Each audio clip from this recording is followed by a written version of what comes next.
Muito bem, estamos de volta aqui no canal do Leste com mais informações do Fluminense na tarde desta quinta-feira, uma tarde agitada pós-derrota em casa no Maracanã, o primeiro jogo do Maracanã na Libertadores, Independente de Rivadavia. Falamos muito sobre tudo que aconteceu ontem no Maracanã, ao longo da manhã, ao longo do dia, e no fim da tarde, agora há pouco, cerca de 45 torcedores do Fluminense, membros de torcidas organizadas, estiveram no CT Carlos Sachilli. Na verdade, enquanto eu estou gravando esse vídeo aqui, ainda estão no CT Carlos Sachilli para pressionar, cobrar os jogadores e também a diretoria do Fluminense, diante de tudo que vem acontecendo desde a última semana.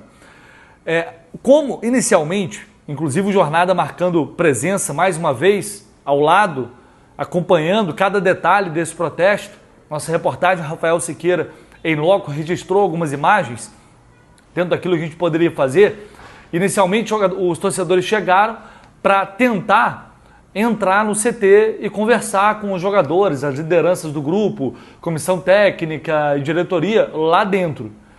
Só que no primeiro momento não houve acordo, ficou aquele debate, quantos vão entrar, se não vão entrar.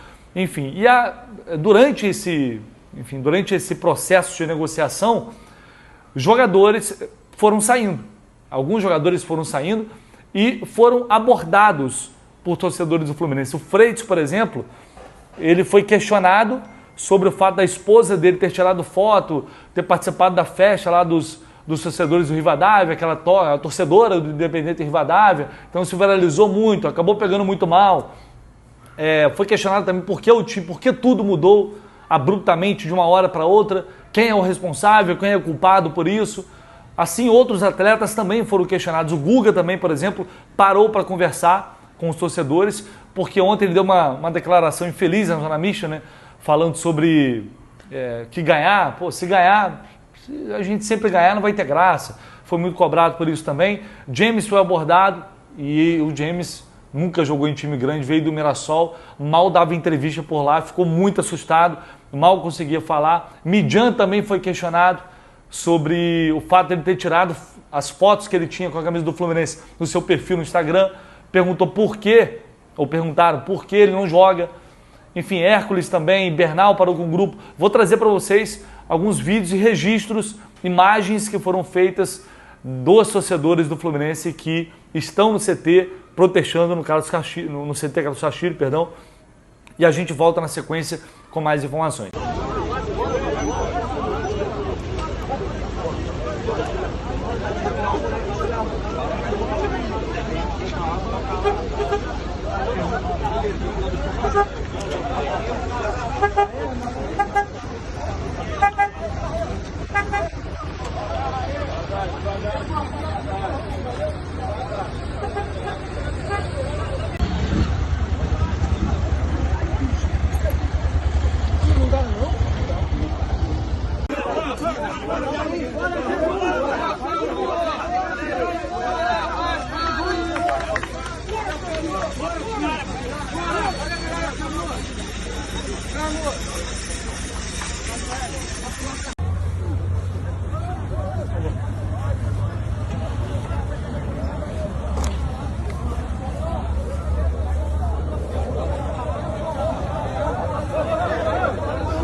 Vamos deixar então, valeu. Deixa ele falar aqui.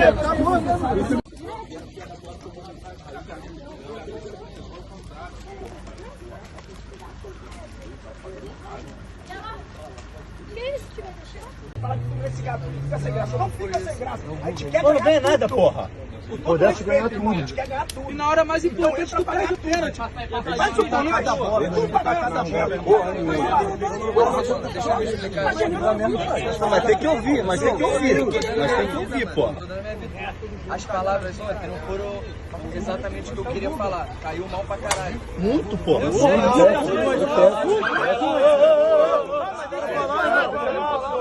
Calma, só fala. A primeira pergunta que a mulher falou foi questão da cobrança da torcida. Eu falei, mano, nós somos responsáveis por isso.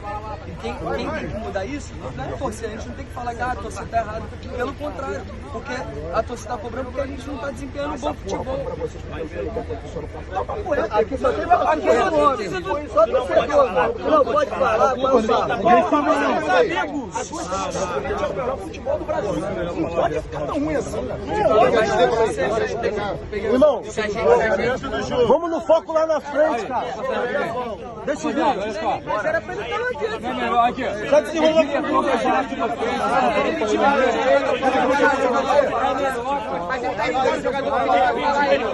mas ele tá perdendo tempo aqui.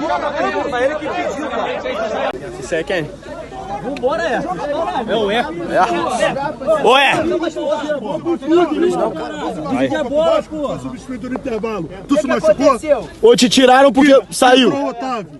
Saiu ou você tava machucado? Quando tu saiu, o time acabou. Rapidinho, irmão. Aqui não tem câmera nada, mas só o torcedor. Cobra! E cobrar da diretoria. Cobra, Vocês são a gente. A gente quer ajudar. Então esses foram alguns jogadores abordados ali por esse grupo de torcedores e aí depois, finalmente, eles foram autorizados a entrar no CT. E aí, quando entraram, estavam presentes o presidente Matheus Montenegro, o vice-presidente Carlos Tenório, o diretor de comunicação Ronaldo França e jogadores também, alguns jogadores, Canóbio, Samuel Xavier, René, se eu não me engano, Martinelli também, estava ali presente e aceitaram topar ou se prontificaram ou aceitaram conversar ali com esse grupo de torcedores. E aí, claro, a principal cobrança em relação ao Matheus Montenegro foi o fato do adiamento do Fla-Flu, né? Por que o Fluminense tomou a decisão, por que dessa forma, por que isso aconteceu e por que a comunicação foi tão ruim. E aí ele disse basicamente que não tinha muito o que fazer publicamente de diferente, né, que ele é torcedor como todos nós, mas que em alguns momentos é necessário tomar decisões que não vão agradar a todos e que publicamente não tinha como se comportar de outra forma. Foi mais ou menos o que foi explicado ali e reforço a nossa reportagem, Rafael Siqueira em loco, acompanhando tudo. Neste momento, pediram para não filmar e nem fotografar. Então foi uma conversa que somente quem estava ali presente mesmo teve condição de acompanhar.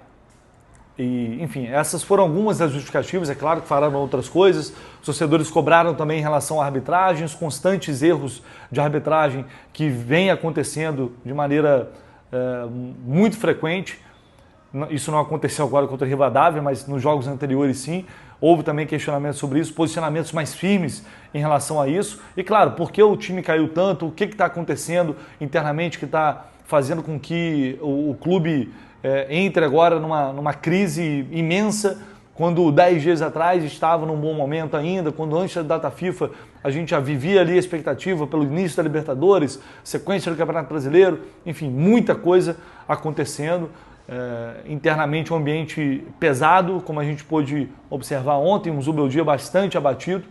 Então foi basicamente o resumo do que a gente teve hoje no CT Carlos Sachilho, em termos de protesto, que acabou sendo um protesto pacífico, né? Não teve nenhum tipo de agressão, até mesmo verbal, pelo que a gente pôde acompanhar. A fala com os jogadores foi realmente um ambiente bastante controlado ali. E essa conversa com a diretoria, ainda mais. Tá? Então é um recado que o torcedor está mandando, uma forma de se manifestar de maneira ali pacífica, e eles foram recebidos pela diretoria e, portanto, tiveram ali a oportunidade de demonstrar a sua insatisfação.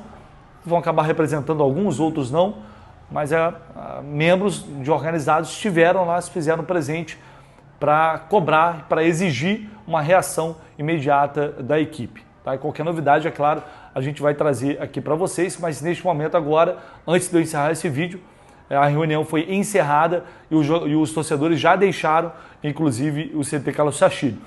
E teve também, mais uma vez, Felipe Melo se manifestando sobre a atuação do Fluminense, e no Seleção Sport TV ele classificou a atuação como um vexame. E eu acho vexame. Mas vexame? Pra mim é vexame. O Fluminense é um time que há pouco tempo atrás, senão eu iria contra as minhas próprias palavras de há pouco tempo atrás. Quando eu falei, se esse Fluminense aí vai chegar até o final, vai brigar por títulos, esse Fluminense vai... O Fluminense que teve um vexame já na estreia da Libertadores, ao perder para um time que, de verdade, acho que eles não ganham jogando com um time de bairro. Não, Sim, empatar. Foi um empate com sabor de derrota, sem dúvida alguma. Aí você vem e você perde em casa, depois de estar ganhando o jogo por 1-0, um time que é a primeira vez joga fora de casa, jogo internacional, sabe, assim, da maneira que foi, eu acho que é vexatório. Você acha que é vexame? Eu acho que é vexatório. É vexatório porque o Fluminense entrou na competição para vencer. O Fluminense, assim como os outros grandes clubes, entrou na competição para vencer. E quando você pede para um time que vai entrar só para... Não, só de estarmos aqui já está tudo legal, para mim isso torna um vexame. O Felipe Melo que vem se manifestando constantemente e tá falando realmente o que pensa. Porque é amigo do Mário, amigo da diretoria, porque o filho joga no Fluminense. Ele tem falado realmente o que pensa, inclusive sobre a atitude bizarra da diretoria do Fluminense. Falou abertamente a opinião dele e ontem concordo com ele. Concordo. Foi um vexame. Eu tinha falado isso ontem à noite, hoje pela manhã. Foi um vexame o que o Fluminense protagonizou no Maracanã. Então é isso, pessoal. A gente fica por aqui, por enquanto. E claro, qualquer novidade, nova informação, a gente volta para trazer para vocês. Deixe seu like, se inscreva no canal, seu comentário, como sempre, muito importante. Tamo junto. Valeu!